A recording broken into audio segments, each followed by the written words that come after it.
Hello guys, നമ്മുടെ മറ്റൊരു വീഡിയോയിലേക്ക് എല്ലാവർക്കും പേരെന്താ? അങ്ങനെ ചെക്കനെ ഏറ്റുവാങ്ങി ചെക്കന്റെ നൂറുകെട്ടാണ് ഇന്നത്തെ ദിവസം.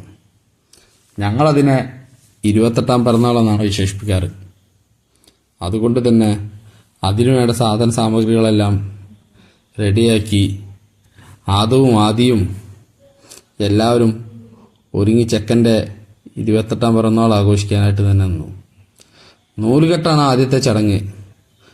അത് അച്ചച്ചനും അച്ചമ്മയും എല്ലാവരും കൂടി അങ്ങ് ചെയ്തു.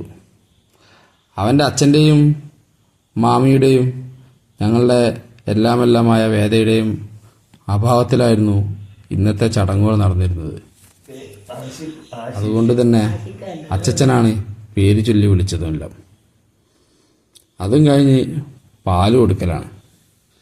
പാല് കൊടുക്കാൻ അച്ചമ്മയും അമ്മമ്മയും വല്യമ്മയും പിന്നെ അവൻ്റെ ചേച്ചിമാരായ ആദിയും എല്ലാവരും മുൻപേ റെഡിയായിരുന്നു. എല്ലാവരും അവന് പാലും കൊടുത്ത് കഴിഞ്ഞതിന് ശേഷം ഞങ്ങൾ മറ്റ് ചടങ്ങുകളിലേക്ക് നീങ്ങുകയുണ്ടായി. അവൻ്റെ 28ാം പിറന്നാളായതിന് ചെറിയ രീതിയിലുള്ളൊരു സദ്യ തന്നെ വീട്ടിലുണ്ടാക്കിയിരുന്നു. ആ സദ്യ കൊടുക്കാനായിട്ടുള്ള തയ്യാറെടുപ്പിലായിരുന്നു പിന്നീടത്തെ നമ്മുടെ നീക്കം.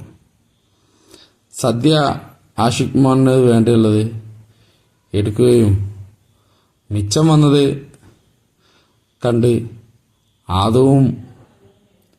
ആദിയും കരഞ്ഞപ്പോൾ അമ്മ അവർക്ക് രണ്ടാക്കും വേണ്ടി അത് വിളമ്പിക്കൊടുത്ത് ഉരുള വെട്ടി അവരെയും ഊട്ടിച്ചു.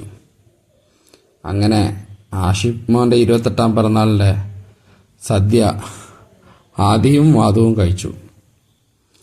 അത് കഴിഞ്ഞാൽ നമ്മുടെ അടുത്ത പരിപാടിയായിരുന്നു ഫോട്ടോഷൂട്ടിനായിട്ട് തന്നെ എല്ലാവരും എപ്പോഴേ റെഡി. അതുകൊണ്ട് തന്നെ ആഷിഖ് മോനെ വല്യമ്മ പുരികവും കണ്ണുമെല്ലാം എഴുതി ഒട്ടും തൊടിയിച്ച് ആഷിഖ് മോനെയും കൂട്ടി. ആദിയും എപ്പോഴേ ഫോട്ടോഷൂട്ടിനും റെഡി. ആകെ പുക. എന്തായാലും ഫോട്ടോഷൂട്ടെല്ലാം കഴിഞ്ഞ് ഞങ്ങൾ നേരെ ആഷിഖ് മോന് വേണ്ടി തയ്യാറാക്കിയിട്ടുള്ള സദ്യയിലേക്ക് കടന്നു. ചെറിയ രീതിയിലുള്ള സദ്യയാണെങ്കിലും സദ്യ ഗംഭീരമായി. പായസവും കൂട്ടി സദ്യയും കഴിച്ച് അടുത്തതായിട്ട് ആദുമോളെയും ആഷിഖ് മോനെയും അവൻ്റെ അമ്മമ്മയുടെ വീട്ടിൽ കൊണ്ടാക്കലായിരുന്നു ഞങ്ങളുടെ ചടങ്ങ്. അതിനുവേണ്ടിയുള്ള തയ്യാറെടുപ്പും നടന്നു.